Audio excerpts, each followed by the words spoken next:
Halo adik-adik semuanya, selamat datang di podcast ceria kita hari ini. Wah, Kak Gilang seneng banget nih bisa ngobrol lagi bareng kalian semua. Betul sekali.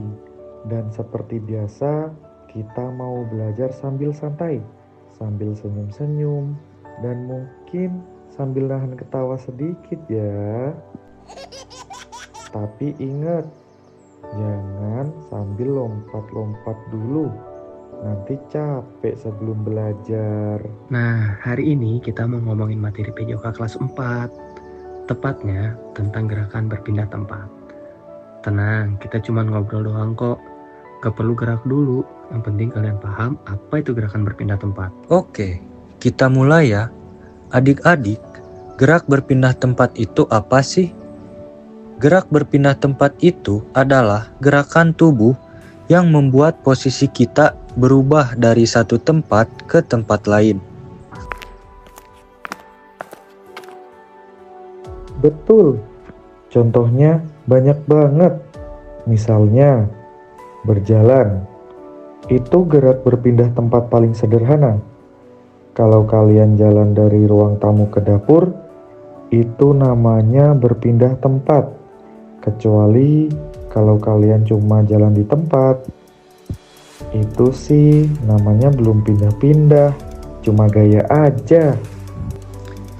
Nah, iya, selain berjalan ada juga berlari. Kalau berlari, tubuh kita bergerak lebih cepat.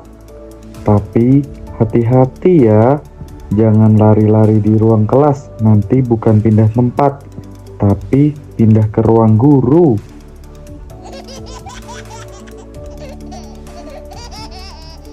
Terus ada juga melompat, misalnya lompat ke depan atau ke samping.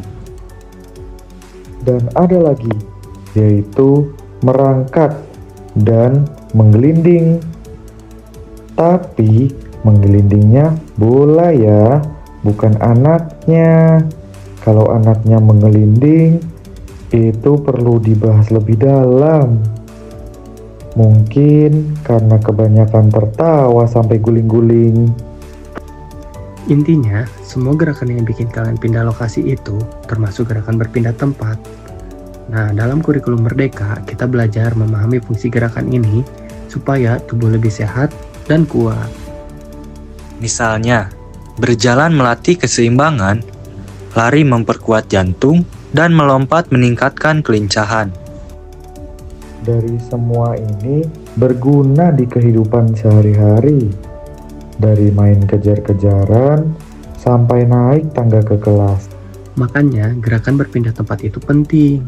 Bukan cuma buat olahraga, tapi juga kebiasaan hidup aktif. Tapi tolong ya, kalau mau latihan lari, jangan latihan lari dari tanggung jawab. Itu lain cerita. Aduh, Kak Doris mulai lagi.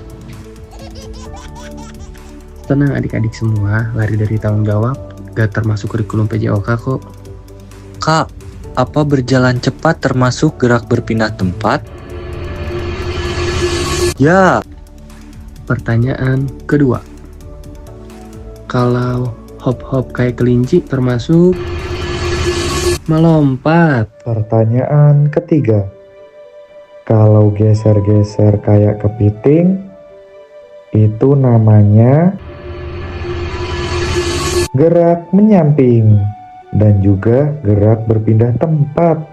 Oke adik-adik semua, hari ini kita sudah ngobrol banyak nih tentang gerakan berpindah tempat. Semoga kalian makin paham ya. Belajar PJOK itu penting buat tubuh sehat, kuat, dan ceria. terima kasih sudah dengar podcast ini. Sampai ketemu di episode berikutnya. Dadah.